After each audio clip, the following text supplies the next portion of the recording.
Hi there, I'm Andre from Peak Motorcycles and I'm here at Eicma in 2024. And by popular demand, I'm here at the AGP stand.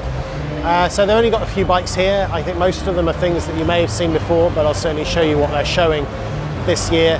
Try and give you as many close-ups as possible. I think those of you who are already PR7 owners or own one of their Enduro bikes probably know a lot more about their range than I do. But yeah, happy to share with you what they have here. So this bike here is the AJP PR7 Adventure. Has it always been called Adventure? I'm not sure. Anyway, I think for many this was the unicorn bike, super light adventure bike. You know, mostly fairly simple. It does use that tablet running drive mode dashboard as its dash, and then it has a very small conventional dash underneath it. Lots of lovely touches like that fuel cap in there.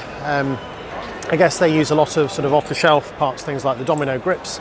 That switch gear reminds me of the switches that are on my Cove. Let's give you a look down around the side. It's lovely anodized hubs on those AJP wheels. It's got a Sachs suspension. On this one looks like it's non-adjustable. And then there's that double headlamp in behind that big windscreen. Now I think those are filament bulbs. I don't think they are LEDs. Coming around the side, you can see that very robust bash guard down at the bottom. There's a little heat protector as well, I guess for your toes. LED turn signals, these Polysport hand guards. Yeah, just a really, really tidy bike. Here we have these foot pegs with this massive hole in the middle for shedding mud, which is very cool, and then a GPR exhaust. So yeah, a really, really nice bike. You know, just some lovely touches. That massive rear red hub, the Brembo calipers, and then that polished swing arm really is quite pretty. We now have a few enduro bikes. I'm just going to go through these pretty quickly. We have the SPR 240X, which is an air-cooled carburetted enduro bike.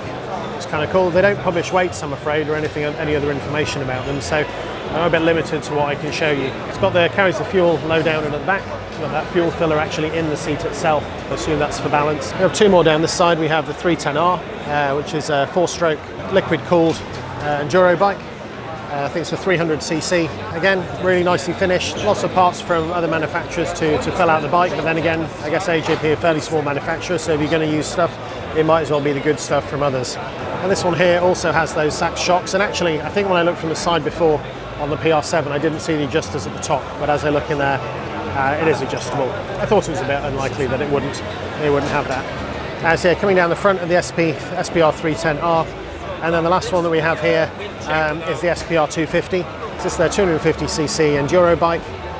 Again, not a lot to tell you really. I don't have weights or measures or anything else about them, only really what they have on the card. So that brings me to the last bike on the stand, which is the AJP PR7 Gold Edition. So as you can tell, it looks very different to the others. It's got that black and yellow and gold theme.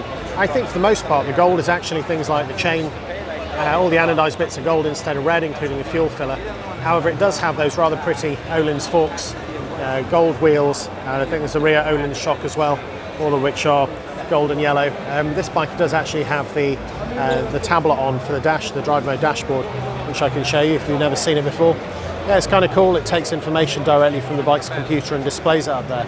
Come around the front, just give you a view of that. Pretty much the same as the standard bike with those two filament bulbs behind that big windscreen.